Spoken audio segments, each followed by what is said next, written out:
Hey, it's Rob here.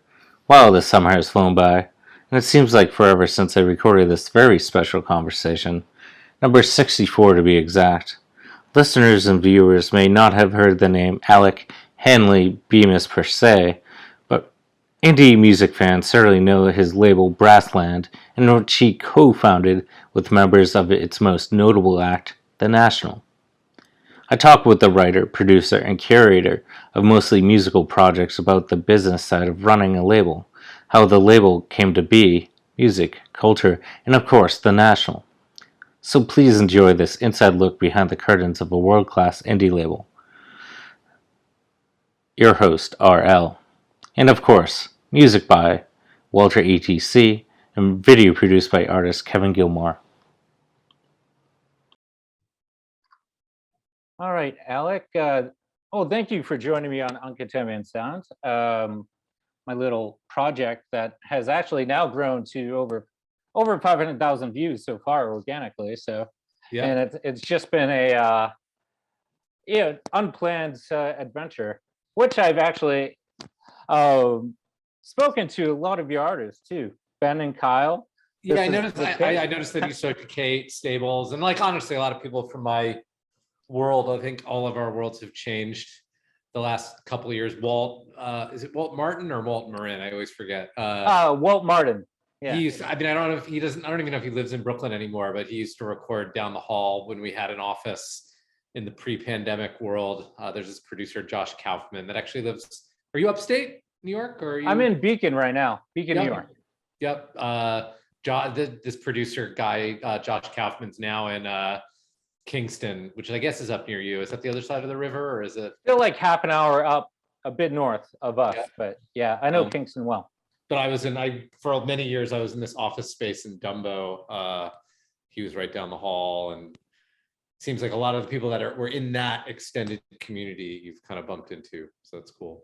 No, it's cool because I've never really planned this journey out. Like I kind of picked up from Boston, Mass in late 2016 with I was in tech in design, UX design. Oh, okay. And I just on a whim after a contract, I just needed to explore New York and moved to Brooklyn in Crown Heights area. And I found some guys that were into camera work. I picked up a camera and I was doing a lot of street photography, and I met my current partner whom saw my photos and pushed my work to Paste magazine off. I was capturing indie bands and doing some editorial stuff on music, and that's how it came to be.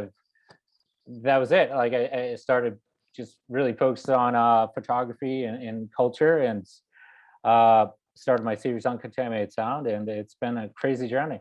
Is the Uncontaminated Sound, is this a pandemic thing, or had you started it before this all started? Oh, that's a good question. Well, I started it. I came up with the concept in 2018 in Peekskill, New York, just at a cafe. Yep. And it was based off. I wanted to have a show of a curated show based off of my photographic work backstage, from my backstage access, and really regarding. I just wanted really pure, candid shots of artists in backstage moments, and just capture their essence without any objective kind of, or put my own input just as a fly on the wall kind of. Was there an audio element of it from the beginning, or no? No. There's a lot of dead time. There's a lot of dead time backstage. I mean, it's been a while since I've been backstage, I think. Just pandemic reasons. I haven't been to that many concerts in recent years, but there's a lot of dead time. People don't always want to be interacted with backstage, depending on the individual psychology of the performer. Sometimes they very much like it, but yeah. Oh yeah, no, that's the podcast, the speaking aspect ended when the backstage element ended for everyone, basically. Is that actually no? I kind of had this concept of like in late 2019 of where I wanted to go deeper on top of my photographic work, where still is great. You can tell a lot with the still, but I kind of want to find out the motivations, or just like the reasons why they artists pursue their career in that craft, and then also just engage in interesting conversations as well. So I initially like interviewed the comedian Mike Cannon for my first interview at Arlene's Grocery in 2019, in December 2019. And Mhm. then I was going on location just with a little handy cam and kind of doing some side lighting with like, I'm always influenced by just film noir and deep shadows, you know? And I was kind of just an interviewer off camera. So he just had this off camera interview style where I recorded four. One even with the pop surrealist artist uh, Ron English, and I was even invited into his home. And we chatted for 2 hours. It was amazing, and then the pandemic hit, so I had to go to the Zoom platform, and Zoom at least has allowed me to expand. West Coast internationally. It's allowed me to, reach out to and chat with so many other people. I obviously wouldn't have had the funds to physically go on location. So Yep. it's expanded. It's been, yeah, my pandemic project, which has grown in interest too, which I've really had no expectations besides just keeping it honest, authentic, just not trying to be anybody else, not trying to have this persona, because Mhm. that was just too unnatural for me. It was just like, it would be weird if I try to have this like, Had you ever been a performer before too? Like, I mean, like, because you have to by nature of being on the spot. I mean, honestly, like before I got on this thing, I was like, again, I've been videoed for things and like documentaries and whatever, but I don't think I've ever done like 1 hour where I'm like, oh my God, it's gonna be my face for an hour. And so I was like, oh wow, the camera on Zoom is really wide. Like, it kind of makes me think of all the things that performers have to start dealing with. Like to be watched is such a different thing. Had you ever done anything like that before? Has this been a shift of like, yeah. it's that's also a good question. I've never really been a performer, though. I mean, like in college, I did do like a elective in drama, but Yeah. I actually have done some slam poetry too back in Cambridge. I actually love slam poetry. That was Yeah. amazing. Getting up on the mic, just being, truly expressionist. I was gonna say, then you can actually look crazy though when you're doing. No one expects you to look like poised when you're doing slam poetry. I guess like a version of poised, but it's more like like. Yeah, and nobody was recording, so it's like, okay, at the here is different though, because it's weird because I just toss these up and I don't watch these. I'm just Yeah. like, it's hard to look at myself recorded, but actually I'm looking at myself now via Zoom, of course. But that's it. Like I couldn't imagine. I would find it weird if I was like attempting to act or like with that, like a whole crew. I'm like, that might be a bit much. But yeah, this is my first just kind of attempt of tossing something out there with myself, with Yep. my image out there. Yep. I'm gonna try to keep my camera on. At some point, I've actually kind of stopped doing video calls, except for the first time I meet someone.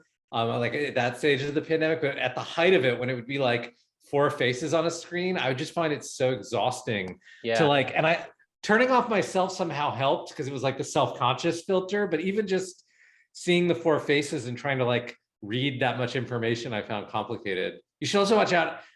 I might keep asking questions if you don't jump in, because I used to be a journalist. I think I very much have that thing where I'm like, I've heard it described as like a sneaky thing. Like I have journalist friends that'll come for a dinner party and they're just like, literally, you're like, I didn't find out anything about how they were doing the entire like 4 hours we were hanging out together, because they just reflexively like cast out. And I have that both from the journalist point of view and I think from the working with artists level. It's like, I'm very transparent about things if people want to ask me, but like with artists, it's like getting deeper into them is usually what's important somehow. Yeah. But I don't mind the back and forth, which and actually, yeah, I like that.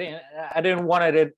I enjoy the two-way conversations comparatively to being one way just on yourself. Where I know you've been on several podcasts and there's a lot of recorded, questions. Yeah, more in the last couple of years, I've tried to be a little more active about like, oh, cool, I should probably put our thing out there. It's always a question with a label. You don't want to like over brand yourself really. Like, yeah.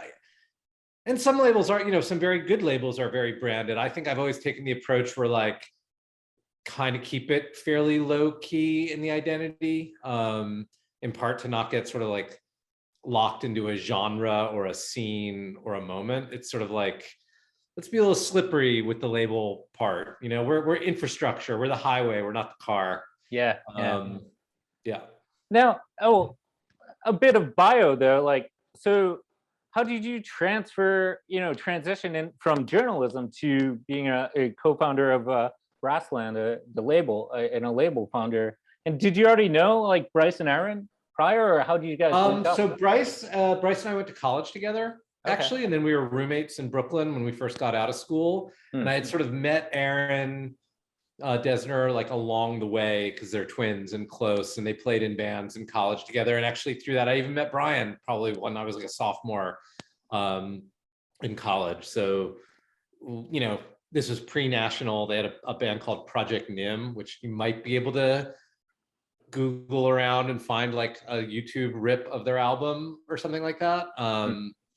But yeah, as for the transition, I think I've never really there's never been a moment where I've like dropped everything and been like, okay, now I'm going to do this instead. I mean, it sounds like you've maybe had one of those moments. Did you say you're designer to like painting and photography? There's relations there, but it's pretty different. It all goes back. I had a cassette label and a zine back in high school called Jaboni Youth. And the label, there was actually a version of Brassland that existed even when I was in college that was doing cassettes. So I kind of did that when I was a kid. When I got out of college, I put the focus on journalism, was sort of an outgrowth of the zine. But then even a couple years into being a journalist, I think we started the label in 2001. And they were sort of parallel careers. And at a certain point, like the music business stuff, for lack of a better word, was an easier, better way to make money than journalism was. As a journalist, I was really tied to the alternative weekly kind of moment and scene, which feels like I don't know if it's totally done. I mean, I think the LA Weekly, who I wrote for, still survives, but I think it's now owned by some like vaguely Trump aligned or like libertarian like pot legal cannabis empire people. So it's like certainly the culture of what I was a part as a writer doesn't really exist in that place. So yeah, it was less almost transitioning into music than kind of being like, like relatively speaking, music business stuff is a life raft compared to how weird things are getting in journalism. Yeah, I came at a very in-between moment. Now, I guess, there was actually, sorry, I'm overthinking, and this is what happens when I kind of like, try to have set questions I overthink. But at that time, can you see, I guess more going back from biographical to just kind of like comparison of today from then, like at the time in 2001, how has the industry changed? I'm sure obviously it's, I mean, absurdly, I do feel like it's both. I mean, back then, literally the fight was like distribution, like, can we get CDs in stores? And we did some vinyl as early as 2003. The second National album, Sad Songs for Dirty Lovers, had a pressing originally, but yeah, then it was just a fight for distribution and like to get on shelves and to get in this sort of public facing thing. And now it's sort of how to compete against everything at once. I mean, it's really just like the signal to noise ratio is the issue now. Everyone has distribution of a sort. I think physical distribution is a different thing. You sort of have to earn your way into that. But that's the biggest one. I mean, digital music didn't exist in 2001 in any meaningful way. Like David Bowie might have like sold an MP3 on a website in the late 90s or something, but that wasn't until like 2004, 2005 or something like that I think the iTunes, I guess, was the start of that. So that's been the radical shift. An even more radical shift than going from this like scarce distribution to universal distribution and just like being heard at all is that nothing's actually gone away completely. Like there still is physical distribution. Then you sort of have to be more aggressive on mail order these days. And yeah, so it's just kind of gotten more complex. Running a record label, there's more moving parts. But yeah, it's interesting. I don't think there's ever any bad or good times. I think it's kind of like how you manage it and is what you're doing fitting the culture that is desired at the moment, you know? Well, speaking on that, there, like, how did you start building a community based off of the 2001 culture, and then continue that community building aspect to the current day? And secondly, you know, how, you know, can you, seeing, you know, being around since 2001 to contemporary 2022 now, how has the culture changed musically, sonically, and diversity as well? Yep. Two separate questions. I'm trying to think. Yeah. In terms of community building, I'd say like, I don't know, like doing it with the Desners was a really great start. I mean, I think you know, in some ways I was the one. We literally have, actually, let me see if I can find it. I kept my website open in case I needed to refer to anything or be reminded of a release date. What was the, I think our mission statement, more or less, in 2001, the first sentence or first two sentences were: Brassland encourages collaboration and creation among an evolving assortment of creative folks. We like artists who are community minded and possess that elusive tonic of personality. And I don't know why I came up with that back then. I have like zero idea, because we weren't really a community. In a lot of ways, we were very outsider of like the dominant people that were making music and doing well at it. I mean, it was essentially like the National, this, you know, indie rock group, nominally indie rock group, and then this group Clogs, which was sort of a classical group. And I think we were like looking for our tribe, but there definitely wasn't a tribe. And I do feel like that somehow has kind of like, I don't know if it like infected the Desners or they agreed with it and liked it. Somehow they let me slap that on a website and weren't like, that part is dumb. There were parts of it that like, I remember Aaron saying like, that's dumb. Like something about, I think it was something about skill, like wanting to bring skill back into music, like have it be more musical. Because back then, I guess it does kind of see pretty easily into the aesthetic question. I would say indie rock was still very connected to the kind of like punk rock sense of anyone can do it, like three chords and the truth. I think that was a Clash thing, but I could be getting that wrong. Never been no diss on the Clash, but I've never like gone super deep on their music. So I don't always know the lore, but yeah, there was still this sort of like amateurism was still quite valued as a way of playing rock music.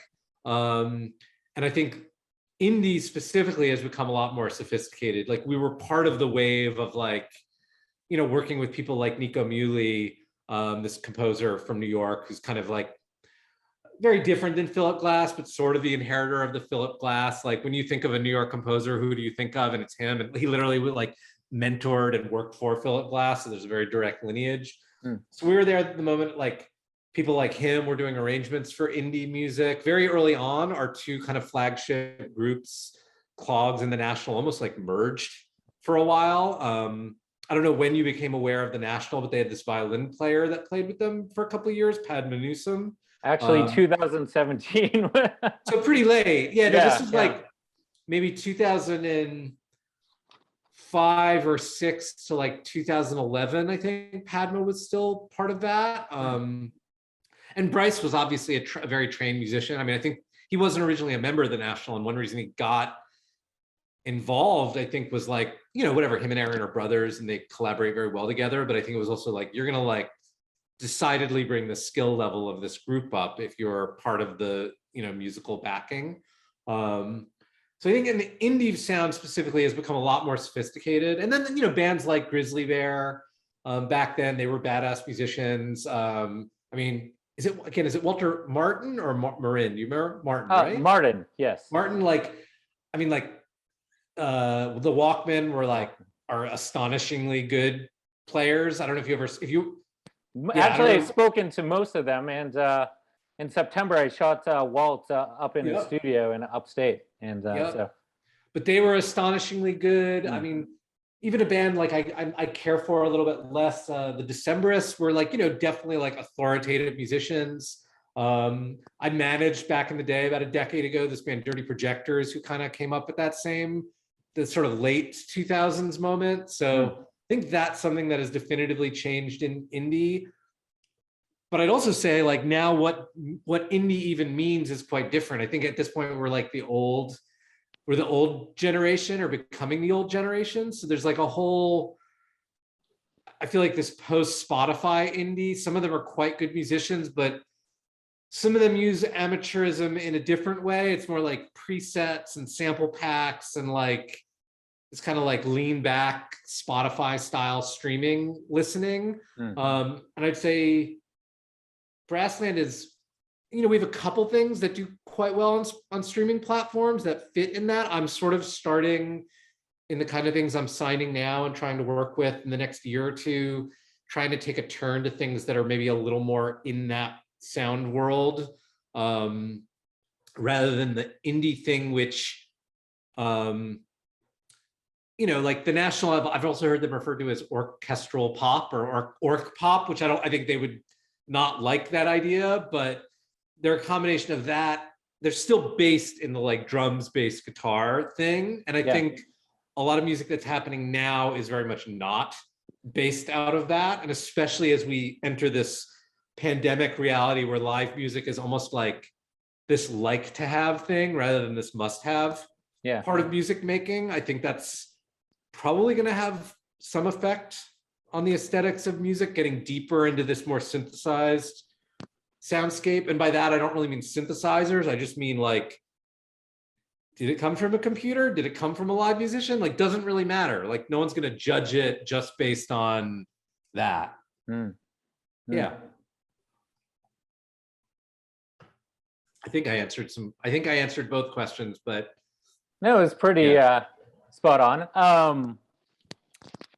Well, actually, at that point though, was there any moments where you're like, I know starting just a new idea or a new business venture is definitely a difficult task at hand. And was there any moments starting out like where you're like, this is where there's like a turning point where you could either have quit or just continued? Obviously you continued, but was there any moment where you're like, this isn't kind of working out and it's not making a profit, or I don't see a future in it, etc.? I definitely think I had like 7-year cycles every 7 years or so, where it's like, although now that so, you know, that would be like 2008, but that was kind of when the National really started taking off. And we had a couple of their records, so that meant some guaranteed income for a number of years. And I'm trying to think what then the next turning point, maybe somewhere in the 2015 to 17, that might have just been like exhaustion or like not excitement with it. But yeah, I would say the National took wind at just the right time to make it at least seem like a possible thing to do. But it never gets easier. It's not like an easy business exactly. And I would say, you know, a lot of how I've dealt with it over the years is not entirely depending on it. I mean, I think those first 7 years, if I was just doing a record label and we'd gotten some big investment that like was kind of trickling down and how much money was in the bank, maybe we would have called it off. But I was a pretty active writer until at least 2005, maybe even a couple of years after that. So it was kind of a juggle. It was like, if I got tired of the writing, which is also hard, I would do, you know, more music stuff. If the music stuff was hard, I could do more writing stuff.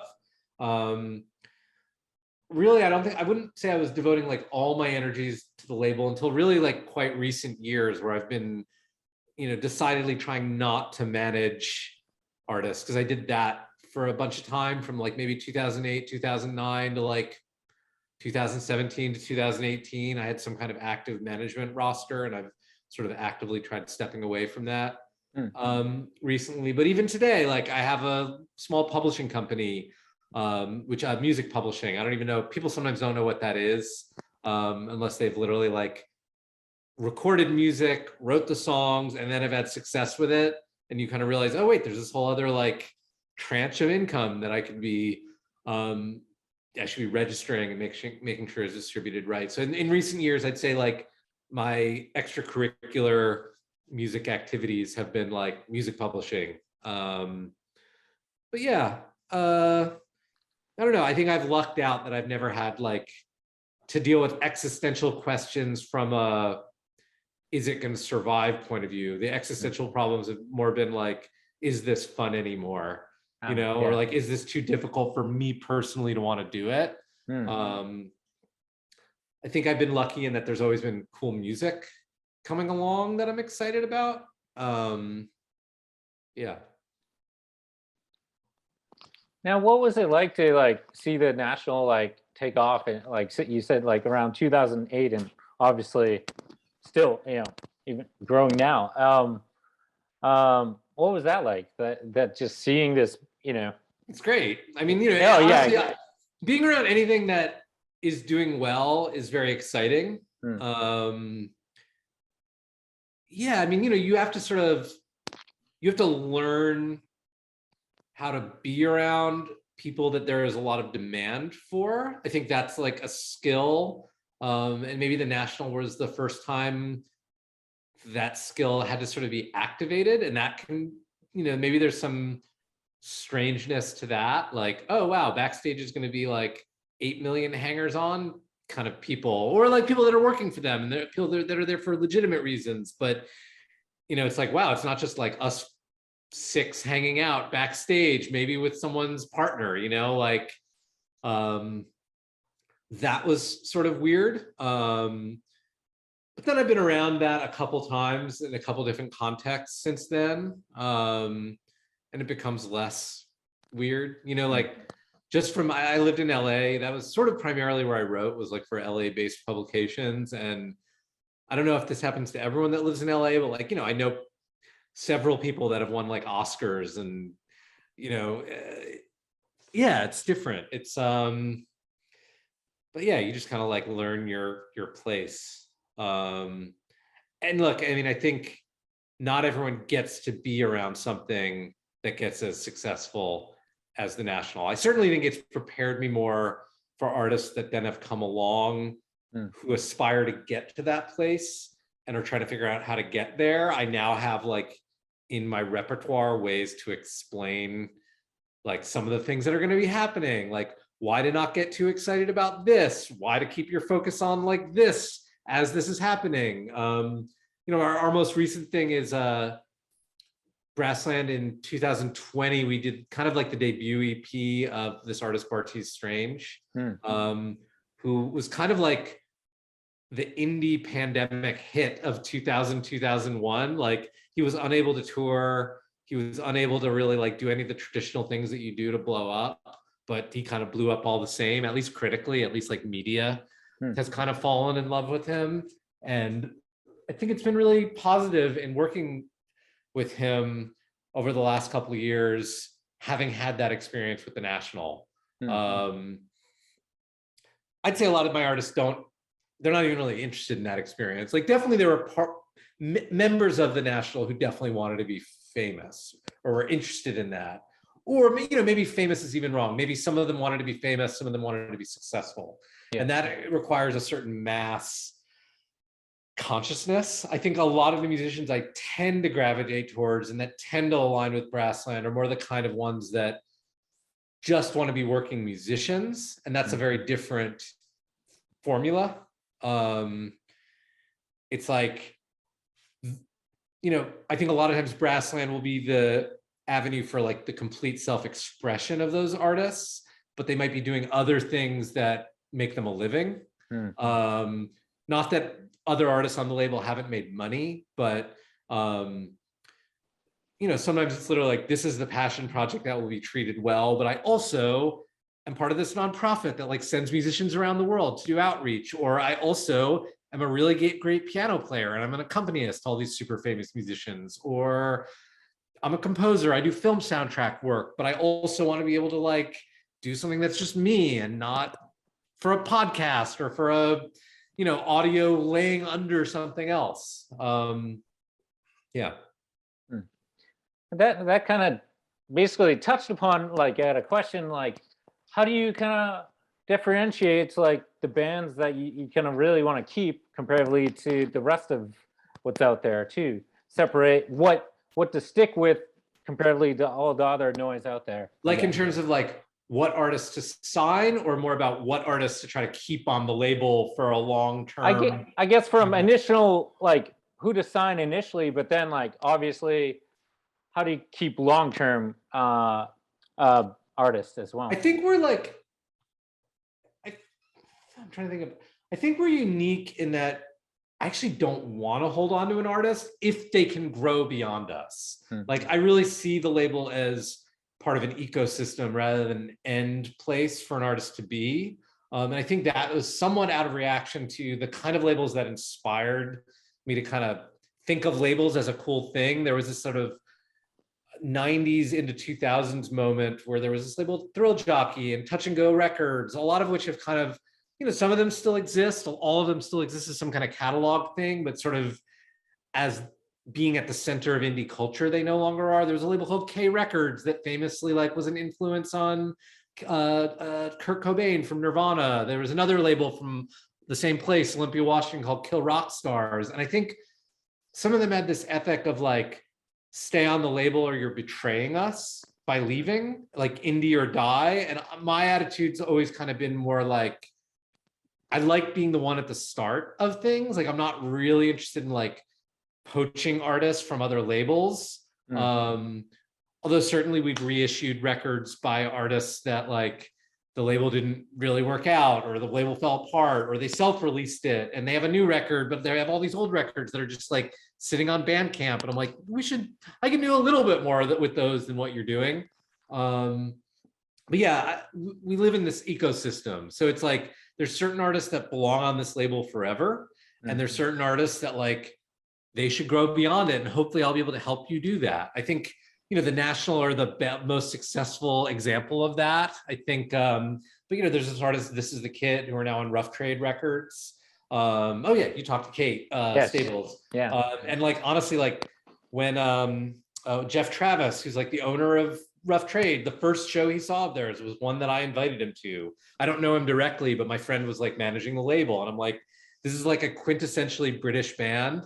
Yeah. And Rough Trade is the quintessential British label. And it would be so cool if they're working together. Bartees Strange, again, who we started work with in 2000 for his debut, he's going to be announcing joining a very prestigious indie label pretty soon. And, I wasn't as instrumental in that, but I certainly was like talking in his ear, kind of giving him advice about it. And the artists on the label, I'd like to think that we're going to continue to be an outlet for the artists on the label. We've never like dropped an artist. I'd have to think about that, but I don't think we've ever actively dropped an artist. I think, like it might be that an artist is probably not going to put out records if I'm not there being like, make another record. So, and I can kind of be like, there's no rush to put out another record, but, so we're involved in that, but I really try to, that goes on the signing side. We're just very careful. Like we want to get along with people personally. And I think I've gotten better and better at that. Like, there were some artists early on who I won't go in depth on them, but it was like, oh yeah, like cool. Like there's some structural problems with why this person's either not going to be successful or why, I don't think we've ever made the mistake of signing artists that like just wanted to become a famous musician. And if it didn't work out, they stopped making music. Like I think quite literally every artist we've ever worked with is still making music in one form or the other. And that's nothing that you're going to win points for. But it's a real point of pride for me that all of our musicians are like, it's the word lifers. Whether they're playing in a bar, whether they're like doing weird ambient music for yoga studios, like they're in it. Yeah. And I don't know why that is, because I'm a total non-musician. So it's odd that we've only worked with like these kind of hardcore music making people, but we have. Yeah. So yeah, maybe that's one of the decision points, is like, you are a lifer. You are like making music no matter what. And yeah, and the personality aspects, I've gotten maybe to be a better reader of that. At least people that I'm going to jibe with forever, not necessarily people that have what it takes to be successful. I'd say in the social media in the social media era, there's this whole other skill set that I don't know if I care to only sign people that are good at it, but it certainly is, I think, increasingly a requirement for success in music. Yeah. Tripped over my words, but that brings me to the point of the digital age, of course. With everybody has the tools to just distribute whatever they want these days. How do you find, it's Or maybe we should use the word publish. Yeah, you can publish anything, whether it actually gets distributed, I guess, is up to the audience or whatever. That is very true. Yes. Everybody has access to publish whatever they want. So, like, say if a really talented musician or artist just wants to really be independent and self-release and self-publish, etc. But what's the need, I guess, for a label and these current days, I guess? I think it's to give them some structure. I mean, I think now there's the weird phenomenon of, a DIY musician who does like self-distributes a record on Spotify, and for some reason it blows up and has 100 million plays, and maybe they're making like $5,000-$10,000 a month more just off this random freak occurrence. I don't know if those artists should necessarily sign to labels per se, but certainly there's a market where even there's like a whole school of distributors out there who bring in those kind of artists, and maybe they don't take the percentage of a traditional label, but they certainly are there to be like, yeah, you had that freak thing happen because it got picked up by a TikTok influencer, or just it hit a Spotify editor somehow and ended up on a playlist. But then what do you do next? And then what do you do after that? And then how often should you be putting things out? And then so like there's reasons to find an infrastructure, and I think a label can be one kind of infrastructure. I mean, maybe the difference is, if you have early freak success, maybe you want to find more of a distribution infrastructure that you can work with that'll give you some kind of feedback on what you're doing. If you're sort of starting from zero, maybe you should work with a label. That'll be like, this is the moment to try to put things out. There's no guarantees either way, Yeah, it's a funny time. But I think even, we haven't done it a lot yet, but I'm even open to like, if there was a very successful kind of streaming artist, changing the percentages. Traditionally our label and labels of our ilk work on this 50-50 profit split basis, where it's like, it's not like a royalty per record sold. It's like, we make X amount of money, whether it's putting stuff on TV, whether it's streaming, whether it's selling vinyl, half. Label keeps half, you keep half. That makes a sense to a certain extent. But if there was an artist that was making like 10,000 a month, from their streams, and they wanted to work with a label to figure out how to do more stuff, but I'm like, okay, well, you're proven that there's this like income stream, like the percentages can change, at least as long as that success continues. So I don't know. I think there's like a lot of models by which things can work, and there's never a truth of like, this is the one way. I mean, we were very close, and we were very much around the clap your hands, say yeah thing, which I don't even think people remember or aware of. Certainly if you only came to the indie rock world in like the early 2010s or late 2010s, like you probably wouldn't even be aware of them. The National's first big tour was with Clap Your Hands, Say Yeah, and they actually had invited Clap Your Hands, Say Yeah to be their opening act. Yeah. But over the course of the tour, clap your hands, say I got a best new music from Pitchfork, when that like, it was like at the height of Pitchfork's strength. So like people would like come in to see that opening band and then leave, and then the National would go on, you know? But that band famously self-released all their stuff. And I think the lack of a kind of pushback infrastructure, I think hurt that band's longevity. Yeah, so I think, I don't know, I think labels tend to have longer careers than most bands do. I would say that. So working with a label that is taking the long view and is somewhat less tied up in the sort of flash in the pan vicissitudes of pop culture or even underground culture, I think there's a stability there that can be helpful to any kind of artist, really. Yeah. It seems like if you cultivate true artisans and true musicians and a tight-knit community of just authentic musicians that really love what they do, it'll continue. They can adapt because they're not trying to create for trends. They're just creating music because they have to. They're true artisans. Yeah, I mean, I'd like to think that's the kind of artist we're working with, that it's going to be beyond like any moment. And I think the community element can be helpful. I mean, I think during the pandemic, it's been interesting, like our artists on the roster have always like bumped into each other, like toured together, played shows. And I think a lot of the artists miss it. But I even think new artists that I've put out during the pandemic do feel this sort of intangible connection to even artists in different countries and on different continents that they wouldn't feel with just like artists that they're sort of lumped into genre wise or by like the media, It'll be interesting to see coming out of the pandemic how that happens. I mean, I've even been like, hopefully you have not had to think about like Web3 very much in what you're doing, but I've been sort of actively exploring it and like just paying attention to what it is, because I've thought of like the DAO thing, decentralized autonomous organization. I think it stands for. I mean, I've been thinking of like literally starting one somehow aligned to Brassland to give artists like a direct voice in elements of what we do. And I don't think I would have been thinking about that pre-pandemic, when it's like, oh, Bartiz, you're going to be in Paris. Like, I have an artist that lives in Paris. You should try to hang out with them or invite them to your show or whatever. Yeah. Have you had to think about any of that stuff? Any of like I don't own an NFT. I don't have a digital wallet yet. Do you?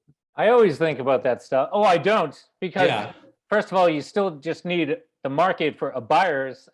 So it's like there's no point in creating an NFT. It's just a different marketplace for your work. But if nobody's buying your physical artwork, who's going to buy your NFT? No, Or even just as an owner. Like, I mean, I literally I've been exploring it pretty deeply, like trying to get my head around what it is and what the utility is. Yeah. But the weird thing is it feels like there's all these people that are like super into it and are all set up to buy things, but they can't explain like why it's exactly important to have exactly. So like, I actually feel like I've been thinking of the utility more than people that have like dived 2 feet in or head first. I don't know what the metaphor is. Yeah, it's weird. It's a weird moment.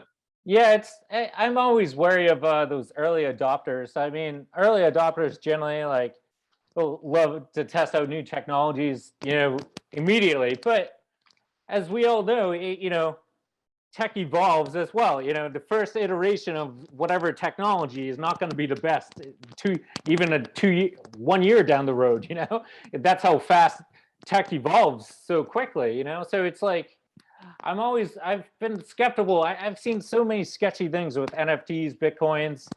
You just have to be very wary of different marketplaces. And what did you do in the tech world? You said you were doing interface design. Was it just for websites or was it for apps or like what was the? I was a UX designer. I was with a financial firm or a few. Yeah. I was doing contracts. Actually, to be honest, I have a criminal justice degree, and then I was in private security, and I was looking at the time. I graduated in 2008, and at the time I was looking into government jobs and stuff, and the market, at the time took a downfall. So I was doing like private security at a high-end hotel, but then I was like, this isn't creative enough. So I dove into like a graphic and web design certificate program.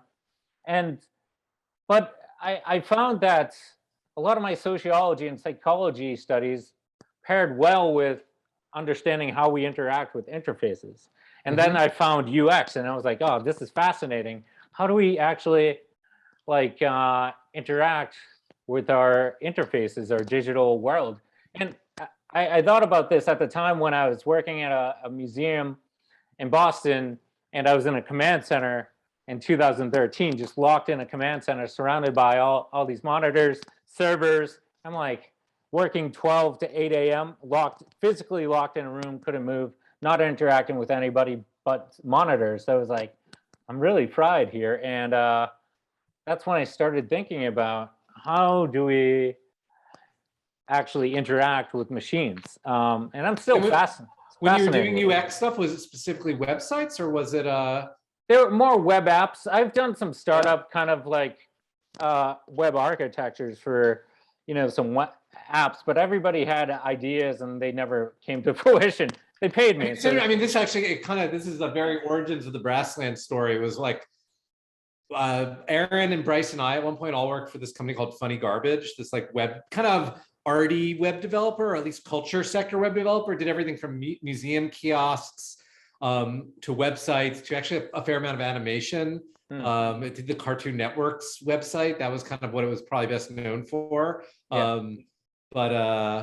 It's interesting. It does feel like technology is finally breaking out of the thing the moment that we started. Like, I think it's been good for Brassland that like the web was not a totally foreign thing because we were all kind of working around that. And really it was like the web 1.0. I mean, it was kind of before even social networks. I mean, I think it was before Amazon was successful. I guess it was maybe after, and maybe Amazon launched like in 99 or something like that. Yeah. But it feels like technology is finally breaking into this whole new thing. I mean, I still find it a little fascinating that I'm forced to download an app to do things where I'm kind of like, I don't want it on my phone following me around. I just want to like interact with it on a computer and then step away from it. Yeah. And as we enter like NFT world and blockchain world, more blockchain, it seems like the promise of like you carry your data with you and you're always chained to your data, it's sort of making that come true, but in this sort of grim way. Like, I think there was actually famously the other guy that invented Apple that doesn't get as talked about us. Is it Steve Wozniak? It is, yes. And were they both Steves? Yeah. But he always seems like the fun one, like the wacky uncle one of inventing it, and the actual programmer.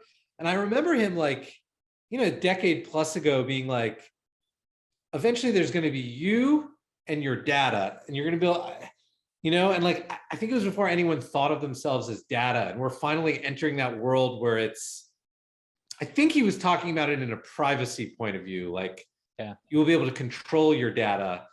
And now it kind of feels like we're entering a world where it's like you are your data, and that's weird.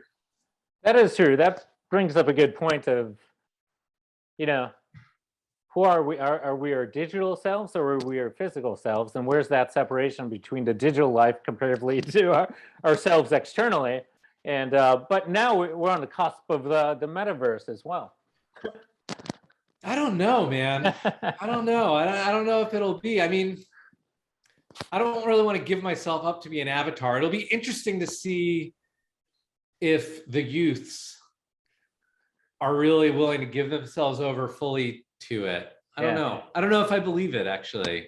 I don't think Facebook's going to make the jump. I don't think they're going to be the ones pioneering it. And I find things interesting. I mean, like, what Kanye West is no paragon of anything at this point, but he did make some like social media posts that I bumped into a couple of days ago. He was like, I want to make things, man. Like, I want to make jackets and sneakers, and I don't want to, like, why are people approaching me to make NFTs? And I'm kind of with him on that. Yeah, I don't know. Well, I could see it like, say, like these days where booking a tour, is so hard to do because everything's been canceled like 8 times, or nationally, even locally. It's like if you could put like together this crazy like metaverse experience where fans could go in and experience a live performance, say from the National in the metaverse, where you don't have to think about COVID per se. I think that would be a cool experience. It's just or experiment or trial marketing. I mean, I think it aspect. kind of got tried out a little bit during the pandemic. I mean, whatever, there's no question that the idea of moving into the metaverse is connected to this pandemic moment. Yeah, I think I think the National, I mean, in theory, I think they're going to do a lot of touring this spring and summer. And I think bands that have gotten that big, it is going to make sense to do in-person things. And I think people are going to be less freaked out. The crossing borders thing is still an issue. Yeah. I think for smaller bands, we might be at some or smaller projects. It's not always, I don't always like to refer to them as bands because I think that again gets back to this guitar, bass, drums thing, which I think music is moving away from a little bit. Yeah. I think smaller artists might need to figure out how to make digital experiences, but I don't know if it's going to necessarily be an Oculus. I don't know if it's going to be that I have to see it in surround sound. I think it's maybe more like Netflix, like whatever that is. Like, how do you make televisual entertainment as a group? I actually have a group who I can't talk about it yet because we don't really know how it's going to get rolled out, but an artist on Brassland made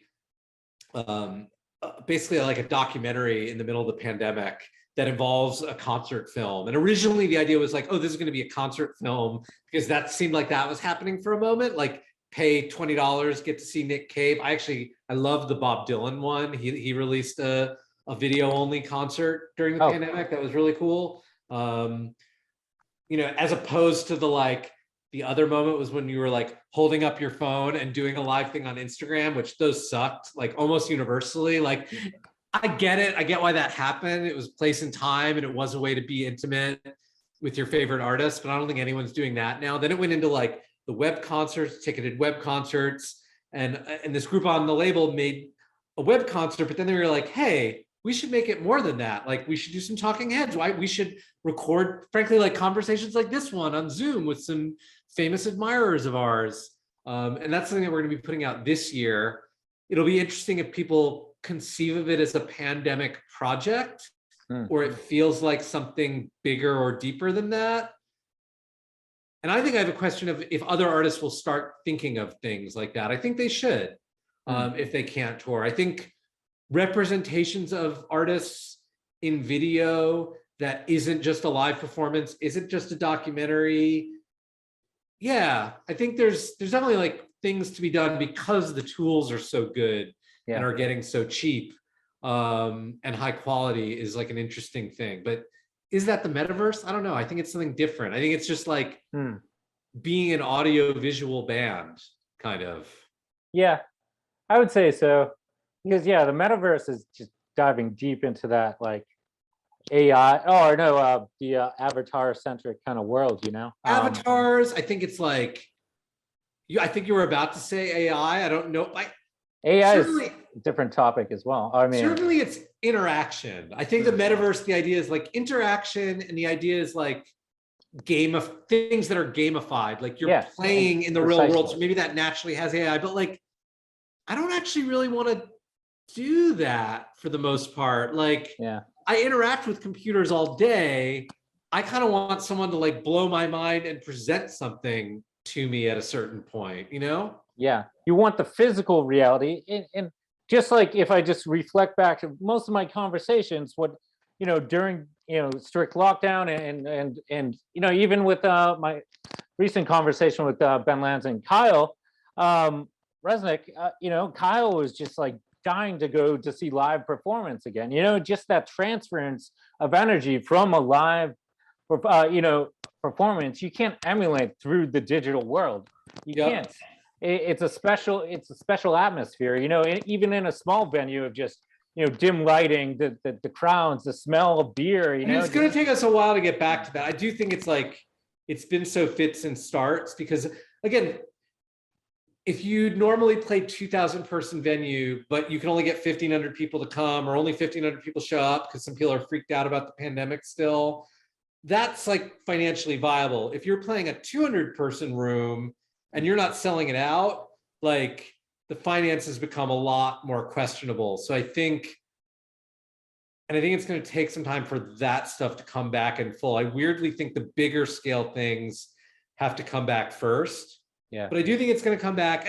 But what I'm talking about is like, I think there might be a lane that we've learned during the pandemic where maybe like we're making compelling audio visual things that are broadcast, but that are not the metaverse. I think there is space for that. Maybe certain artists just don't have the skill set or the patience to try to learn how to do that. I guess it either forces you to have an engineer in the band or engineering skills yourselves or a budget to hire an engineer. But I feel like there's real space for that maybe we've learned. But the metaverse is, I don't know, man, it's a different thing. Do you play video games? No. Yeah. I think that's the thing. Like, I feel like there's an audience that plays video games, that the metaverse maybe is an exciting thing, but like I did, it's not like I've never played video games, but I'm not interested in like competition, generally speaking. Like I actually don't watch sports really. And I feel like maybe gaming and being interested in sports, maybe those are tied together somehow. I don't know.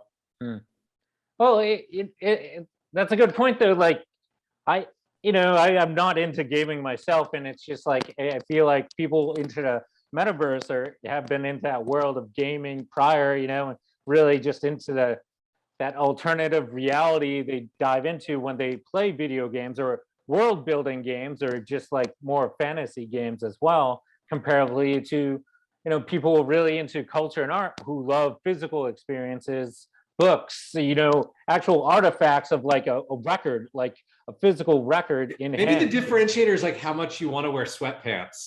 like gaming people are like, I just want to be cozy, like I want to wear a Snuggie. Whereas like people that are more into arts and culture, it's like, I want to see this person's crazy haircut, but like in real life, and like I want to get dressed and I want to put on my cool shoes and I want to like get my weird artisanal beer over here or whatever, or my natural wine or something. I don't know. It's because I'm not even like, I wouldn't even describe myself as I've never been like that person that goes out to 5 concerts a week. But I do like the ritual, getting ready, interacting, like if it's a cool space, like I do think there actually is going to be, speaking of like how live music's going to evolve, I think there's going to be more, I guess there are these like luxury movie theaters have kind of become a thing in the last 5 years. I know it's like Alamo Drafthouse, the chain. Yeah.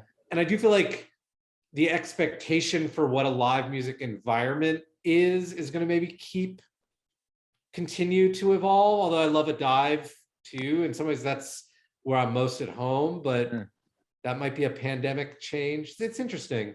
I think we're in a big moment of like cultural change. Yeah. I feel like that too, where it's like we have to kind of create hybrid kind of models as well. Stick with that like touring, but then also be flexible enough to adapt to say an outbreak of like a new variant. You have to kind of be adaptable these days, right? But I think what comes of it could be good. I don't know. Have you? That was a. Have you not seen live music in 2 years? Have you been like, have you sort of felt your way out to a couple things? Like, well, in the summer, I started venturing out when things were opening up in the city. So all summer I was volunteering at this venue in LIC called the Culture Lab. And they built an outdoor venue or just outdoor stage. And I was volunteering. So it was like, volunteering to serve F&B beer. I was just serving beer basically. And then I brought my camera and I was shooting, all sorts of performances. So I was like, finally good to kind of capture some you had music. a brief moment and then it got all shut. And did you actually live in Brooklyn, or have you lived in Brooklyn much, or have you mostly been upstate a little bit, like since you've been in the zone? We moved up here in October 2020. So pandemic related. Yeah. Well, I mean, my first place in Brooklyn was Windowless Room, and then I found myself in a warehouse in Greenpoint, which was not livable whatsoever. And my partner's from Westchester, like Yorktown, and So we kind of exploring up north, and we liked Beacon, and then we found this opportunity to kind of on Facebook to take over a lease for this huge place, and like I needed a space where I had a workspace. Will you ever come back? I What's your want to. relationship to? I You don't love the want to. city. No, I love the city, You but love, what's your relationship to like live music up there? Have you ever seen live music up there? I guess you haven't been there at a time where it was happening. Yeah. it's been tough. I find it's more like, I don't know, like I noticed a couple weeks ago, there's the town crier up here, the venue up there here. Yeah. And I noticed that I saw a guy who I talked to, John McEwen, the banjoist, and I talked to him on my series, and I saw his name coming up. Yeah. He was performing like a day or two uh, uh, ahead, and so kind of reached out, and I took some excellent portraits of him on stage, and then I shot the performance. I'm like, yeah, that was my only like live performance documentation up here. I'm generally in the city, like generally every weekend I'm in the city. Just come down. Yeah.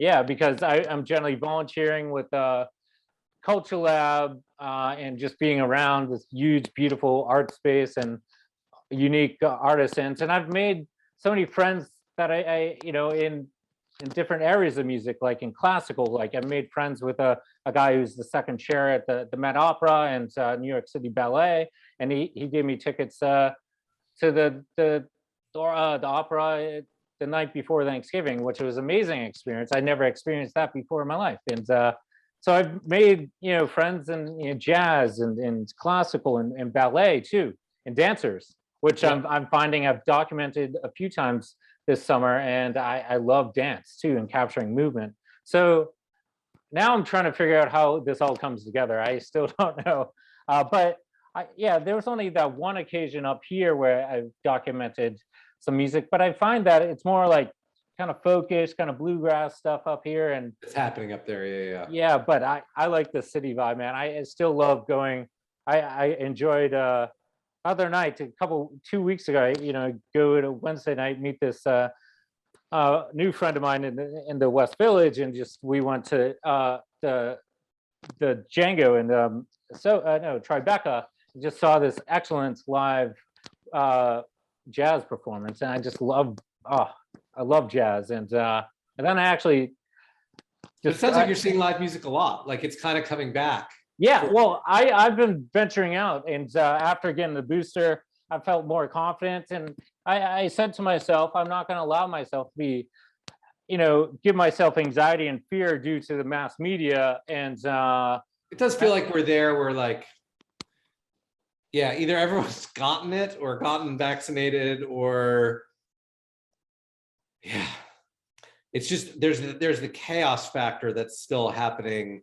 I've been connected to tours where like someone gets COVID. It's just like, yeah, it's like tenuous enough economically, the whole music thing, that it can really do damage. And I think that has to kind of recede. I'm looking forward to the spring. yeah. But yeah, I think we just have to realize it's going to be here. As we've seen, it's evolved into several different variants already. It's like, so how do we accept that it's going to be around? We have to just kind of, I think on the biological or scientific level, I think we have to kind of think about it as an endemic, basically, like in the end, just like think about it as like the flu, right? Just every year we have to get a flu shot, or generally people do. Yep. And I think we have to live with that aspect, and because it's not, obviously we can't eradicate it, and it just evolves at a swift speed. But I don't know, man. Yeah, it's up to the individual, but I was like, I can't be isolated this long by myself. I need to interact with people in the world, and that's why I love these conversations. But then again, I was like, I need in-person expression. I need that energy, because I was just like, first those moments of serious lockdown, I was like, I guess that's where I went to more painting, where I could actually express myself without anything, but no, man, yeah, I just love in person. Having a person to express yourself through or something like that, or whatever, like yeah, the bounce has been very in short supply over the last couple of years. Although I think, honestly, like one of the nice things about running a record label is you're sort of always around a lot of creative people, as frustrating as sometimes those personalities can also be to work with, because there's like a different,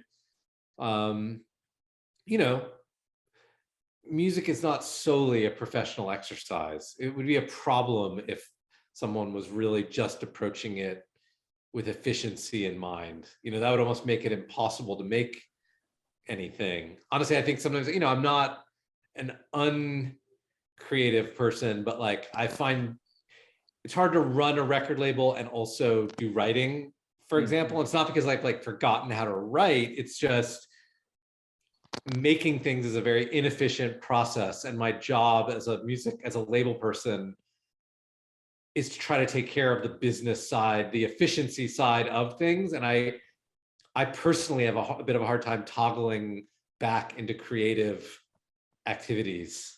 Yeah, it's interesting. How do you make time for painting versus podcasting versus putting the I guess you'd call this a podcast, right? Video, like. And yeah, also, well, I need to catch up on putting everything out on Spotify, but we've been doing that too. But I mean, I don't overly produce. It's just maybe edit in black and white, toss up. Yeah. So I'm not like really structured in like breaking down a storyline and having like pro audio going. But no, that's good. Well, I've been trying to figure out systems myself, or like how much time do I split between, say, painting, preferably, to producing this series, get back into photographic work and try to piece together that narrative. Because I'm like, I have probably thousands of images since 2017. And now it's like, how do I piece that narrative together? I'm good with creating, but then editing it, I need like an external editor myself. I do envision. Are you thinking of making a book or something like that, or yeah? Precisely. Yeah. That's where I was going with, like, images and maybe transcripts from this combo series, and pairing the images with the transcripts as well. Do 3 books. Yeah, actually, like honestly, just kind of like just create buckets. Just like, this is the portraits bucket, this is the live music bucket, this is the uncontaminated sound bucket. That way you don't have to choose or figure out how they all work together. It's more work, but at least then you'll have like projects for 2 or 3 years ahead of you or something. And then I probably have like, then my fine arts stuff, like images. Like, I love to play around with abstraction. Yeah, I noticed. Do you consider the photography a fine art, or is that more of like a documentation, but hopefully attractive and appealing, versus like painting is for like freedom? Like, what's the do you have some divide somehow? Well, I my music stuff and uncontaminated is more documentary editorial stuff, but I take like more abstract stuff too, like, say, for example, this guy, Yeah. This is on rice paper, washi paper, know. This is just that's a photograph. Yeah. So it's like play of shadow and light, as it were. Yeah. Exactly. I love that. Like, just experiments, like and backlit on like a oh my god, just a light box, with because it's so thin. I have these 2 images I can then like layer, and then with the backlit, it creates a new image. So I love that type of stuff too, So I don't see myself as a photographer. I see myself just as an artist and maybe entrepreneur too. I think artists need to know business too to actually make a living, at least some part of it. Well, maybe all artists these days. I mean, that's definitely. Yeah, that's an interesting one to think about. I mean, like, I definitely have some artists on the label who are pretty pure artists. People like, I think musicians stumble into entrepreneurship in a certain way because they kind of see the thing that makes them money and they'll maybe do more of that, and that doesn't make them super unhappy. I mean, the difference between, I'm trying to think. I always back in college, I did a little bit of acting, and I've definitely been around film people a little bit. But I think the thing that always appealed to me about music versus, narrative filmed media, is like musicians are actually living it. Like, you can put on a stage show, you can be like Nick Cave in the Bad Seeds and be the ultimate goth, or be, the National, who, weirdly people always just describe them as kind of like this sad sack band, but I don't like, I actually think they're all really funny as people. Yeah. But you are to a certain extent living the mood that you're creating, at least while you're creating it. Whereas like there's a distance in a lot of acting. I guess there is like method acting. There's ways to do it that you're playing a drunk on screen and you stay drunk while you're making it or something like that, or you come to work hungover, but there's like a distance there, a fakeness to the performance that music lacks. And I guess, that makes entrepreneurship sometimes more difficult as a musician, because like, how do you create that distance on the character that you're sort of living and breathing, whether it be in front of you at a live concert or that you're sort of, rousing up to sing into on a microphone. It can be tricky, but yeah. Yeah, no, that's well, that's why I was always fascinated with trying to capture more real, the real side of a performer comparatively to their stage presence. I was always fascinated with that, like, transition, like, stepping prior to stepping on stage, like who they were then comparatively to the stage performer. Would you always get prior? That would be my question. Would they let you backstage? Have you ever done documentation after a show? I think so. They're actually in well, hold on. Yeah, let's see. That's a good question. I would imagine less so, or people would be more reluctant, because that's kind of, there's a tension before you go on stage, but then after there's just kind of like, it's just like, it's almost not even like release, it's like post-release, it's like post-coital or something like that. Yeah. Yeah. Oh, it seems so long ago since I've actually shot like backstage. Like, I think the last time I caught the National, it was 2019 in Boston, Giannis Arena, where I captured Ben Lance and Kyle, in the hallways and prior to the show. And I saw the show, and then afterwards we just hung out backstage. It didn't shoot, so like, I think that was the last time I saw them in person and physically interacted with them in person prior to just my combos. But I can't. It seems so long ago since I shot a big show.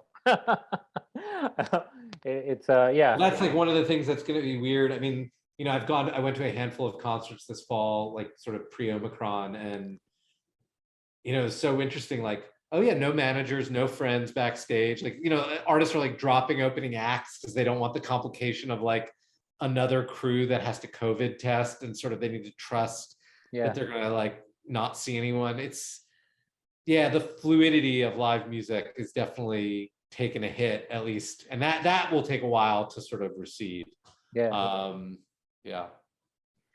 where do you like has anything like, actually, have you found any interesting musicians from this COVID period, like, or any interesting sounds that really came from this period in the last couple of years? We're going to be releasing a record this year. Again, I'm sorry I can't really talk about it because it hasn't been announced or anything, but it was a record made entirely in quarantine, during the quarantine period, with 3 artists. 2 of them knew each other, but a third of them, they literally, I think, met them over the internet or like introduced themselves. It's a record somewhere between classical music and kind of what they're referring to as rap these days. Rap these days doesn't really seem to mean just rap in the like Mm. 80s, 90s sense. It's honestly just like melodic, voice focused music. And yeah, it was made entirely kind of due to pandemic-y reasons. And frankly, the difficulty with it from the marketing standpoint is like, I'm pretty certain it will not be possible to reproduce live. Like it's too pasted together, unless someone literally just presses play on a stereo, you know, something like karaoke style. Trying to think. Yeah, I mean, there's a couple projects that are sort of more electronic, sort of beat made in the box that we're going to be working on, that some of them were pandemic related, like this one very much the story is the pandemic, but some of them are just, you know, people were not playing in rooms together for a while. So if you were an artist that depended on that sort of room energy, it was extra difficult Yeah. during this thing. So yeah, there will be a couple things that are, you know, looking back will be memorialized as pandemic era music.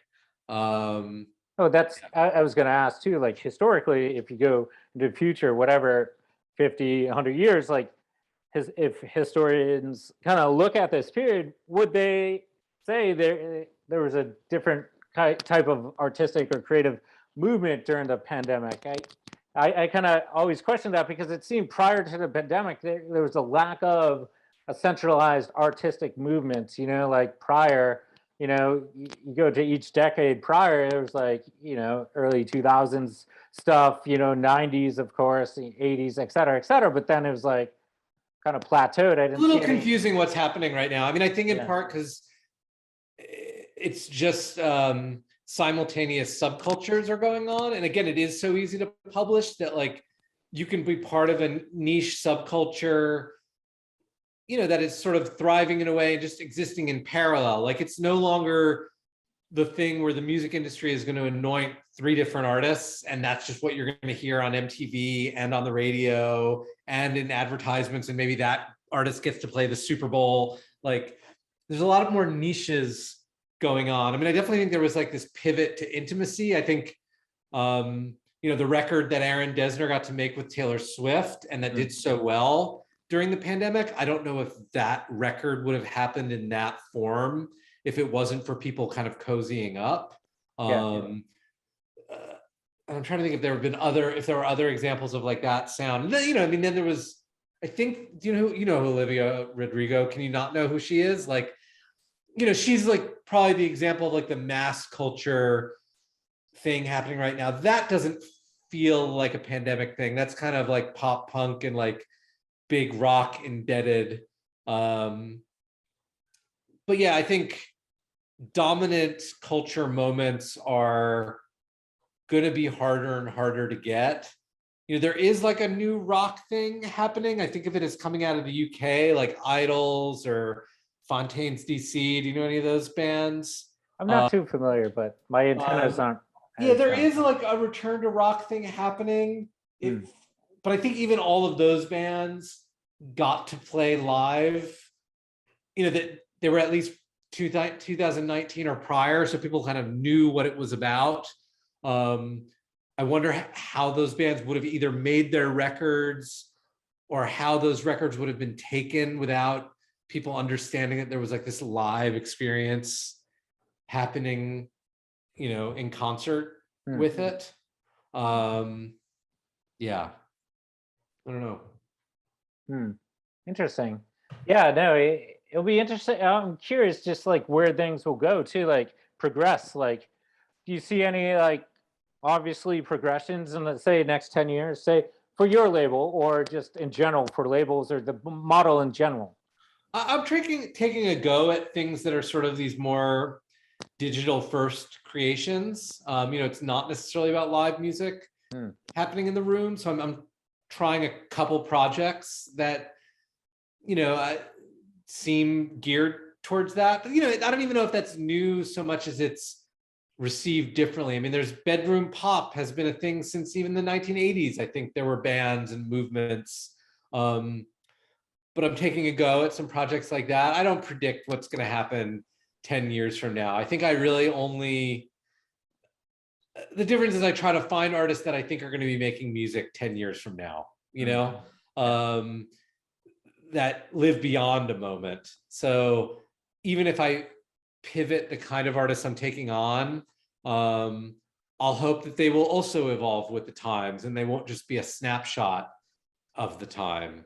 You know, even the National as a band has shifted, you know, like honestly, like the first record we did was really indebted to this kind of alt country thing that kind of was more of a 90s thing. Like Wilco, before they became super popular on Yankee Hotel Foxtrot, like the first National record sounds a little bit like an alt country record. And you know, on more recent records, they become more of like an electronic textured kind of thing. So yeah, I hope the artists I find will be able to evolve with the times rather than me as a label being like, I want to find this artist that mimics now. Like that's just never been my thing. I might find an artist whose current project sounds a little bit like what's happening now, but my hope is that they would be able to grow outside of it if the culture demanded it. Now, is that like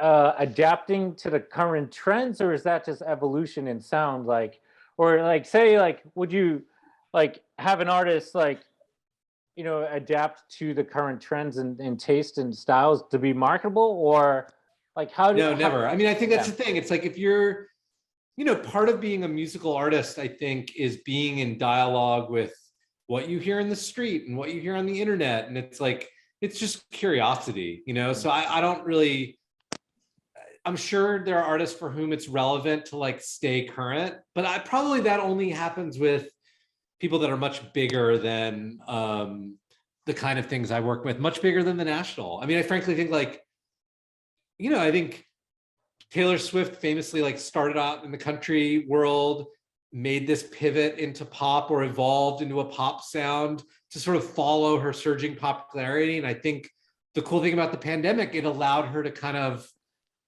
you know, pivot towards this more indie sound for whatever that's worth, and an intimate sound and a sort of a real sound. You know, was that because she knew her music, her audience would go there with us and she just was kind of becoming more interested? Was that because of the pandemic? So it was like harder to hook up with certain pop producers at the time? Or was it just that she was a curious listener? And, you know, like I'd like you to even frankly give an artist like her the benefit of the doubt. You know, it's like perpetual curiosity. And I think I have an artist that we started working with them during the pandemic. They've been a band for almost a decade, this group Briars of North America.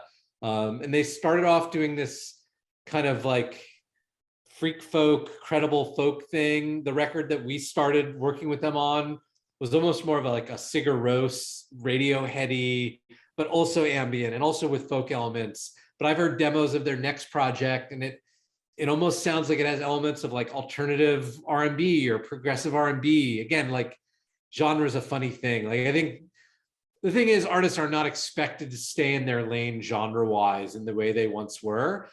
But you know, when I first heard the first demo of Briars of North America, that was like had this more soulful, for lack of a better word, sound to it, I was sort of surprised and excited. And I don't think it happened because they were like, ooh, there's an audience for that. I think it was just like the singer happens to have like a kind of tremendous voice, a very flexible voice. And he's like, there's much more of a demand for everything I can do vocally in these genres of music than there are in this sort of only folk derived thing. So yeah, I tend to think these shifts happen out of curiosity or, you know, virtuosity, looking for new ways to express itself rather than like, this is going to sell. I don't think anyone I work with ever does that particularly. Well, it seems like today it's more opportunities just to cross collaborate, experiment with different sounds, and not be limited to, like you said, just like a specific genre. You know, particularly even younger kids, you know, the younger generation than ourselves, they're even more open to just trying things out and just open to new expressions, and using, you know, just different tools to do that without labels, you know, which is cool. And it just it's cool. It'll be cool to see where things progress, and that like just no genre, just kind of genre defining work. It just like I'm always fascinated with the abstract and visceral kind of experimental stuff too, you know, and I'm always curious to see where that goes. Sonically, well, generally and visually too, of course. I love the visual arts, and but I do find though in the visual arts there is still this very structured way of doing things, and I'm like, I don't like that either. Like, you know, so that's why I generally do my own stuff, you know, like I don't like labels, and I like labels for myself, not music labels, but It's pretty late in the anti-label. conversation to be saying you don't like music labels. Jeez.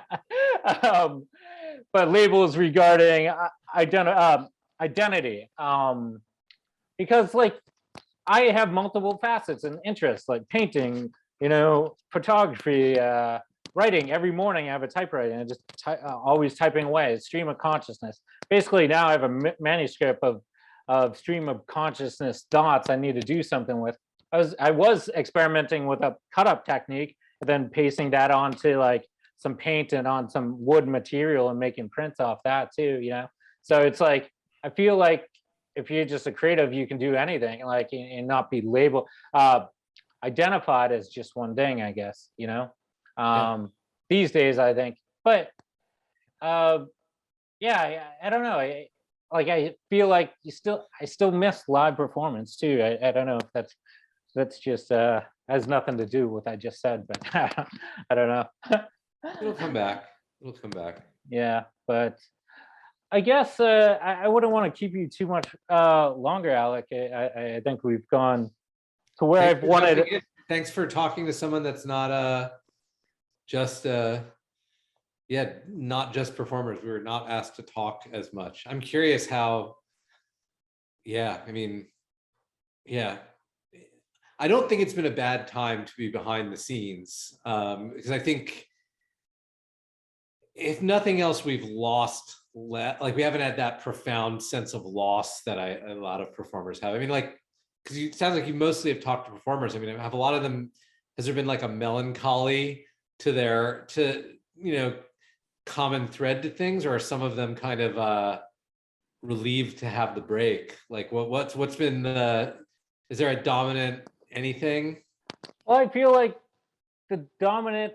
Well, I feel like there is still an urge to like really just perform live because of that transference of live energy. But there's also been, I've noticed just off the top of my head, in patterns of just people that has cross collaborated with people they would never have collaborated with before, and also, you know, they've had more times to think about important things like their family and spend time with their family. I do try to be optimistic that this was like a break that we'll come back from. Because I do think musicians need a break. I mean, it's like, yeah, being busy sitting in a home studio is very different than, or as a session person is very different than being busy when you're like away from everything, on the road, living in hotels for 3 months at a time. Yeah.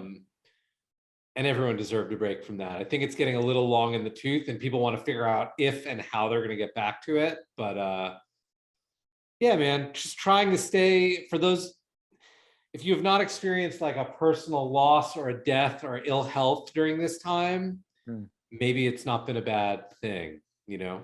Yeah. And so I feel like I've experienced, and a lot of people around me have experienced some sort of loss due to the pandemic. You know, it's been, you know, that just this, you know, there's like the last few months, there was just so many people I knew or people who've lost somebody. It was just like this weird, like few months of like dark moments. It was just this anomaly of everything kind of shifting.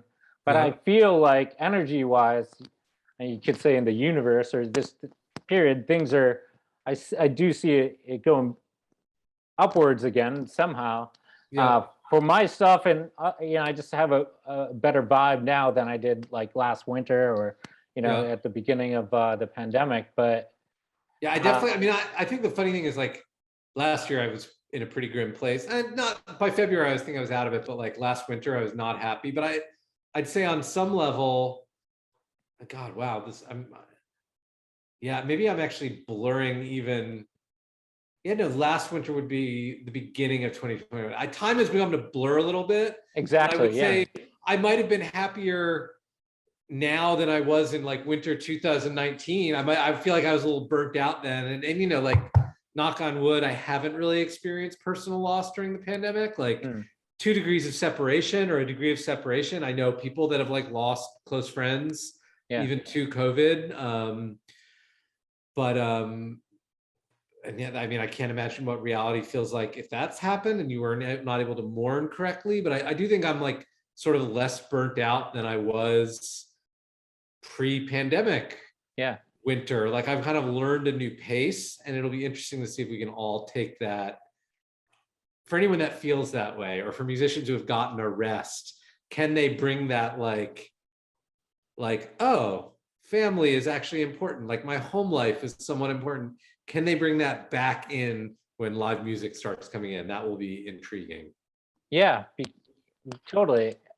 You know, that's the question, you know, how do you get back after sitting, you know, reflecting for so long? How do you get back to that pace? Or do you? I mean, you know, maybe you just do short bursts of Shorter touring, runs or different kind, or yeah, it'll be interesting. you know, just, or it's hyper local or hyper regional. And then, you know, who knows? Like you said, you know, until we kind of figure out a way to fully open up again, or just, who knows? You have to kind of live as is now, and just take it day by day sometimes. But Yeah. I'm just always impressed with just people who just continue to create. And well, that's what I hope. With the series, I've hoped to just have this cross dialogue of diverse, you know, performers, fine artists. Even, you know, I started with a comedian, so it's just all sorts of creatives, and that's what I just like to enjoy, is keeping that discussion going about culture in general, and just being as authentic as possible, and just talking and having conversations of what could be, what is. And I always find it fascinating. Though once again, I probably should, or I should have just like an intern, just go through all the conversations and skim for all the gold, you know, and pick out nuggets of information. I just toss it up, but like I need to really analyze the videos and see what, you know, I probably have some really cool nuggets of stories and info I've garnered. I just never, One thing I did learn as a journalist: figure out a computer video to audio to text speech thing, so you don't have to type it out. That takes a long time, and even an intern isn't going to want to do that. True. I've played around with some, and they're YouTube, like, does YouTube do that at this point? Do they just like give you a transcript if you want it? Or actually, I think they have the subtitle. I think they have automatic subtitles, but they do. But actually, I think they may be able to just get the transcripts. I haven't looked into that back end aspect yet, but actually, which I need to if I'm gonna create that book. So, well, Alec, I think on that point, I think we'll close it out. But thank you, sir. It was a pleasure chatting with you, and looking forward to your upcoming projects from Brassland, and obviously looking out for, you know, new national stuff or whatever, you know. But thank you for reaching out, and I'll send you a link that you can provide, you know, maybe put in the YouTube description or something, where people can get their own little intro to our world. I have a little playlist that I'm like, it's a little bit of this, a little bit of that, basically everything we've worked on over the last 20 years. A little taste of it all, so people can get an introduction, because I know labels can be intimidating. We've done almost 100 releases, and it's a lot, and figuring out the way in. I have some on-ramps, which hopefully whoever's listening to you, if they're curious to hear more, and hearing at the end of the day is more important than hearing the music's more important than hearing me. So I'll provide that, which you can hopefully pass on. And you have my email, correct? Yeah. Cool. Well, Sarah, have a great afternoon, and it was a pleasure chatting. Thank you. Take care. Bye-bye.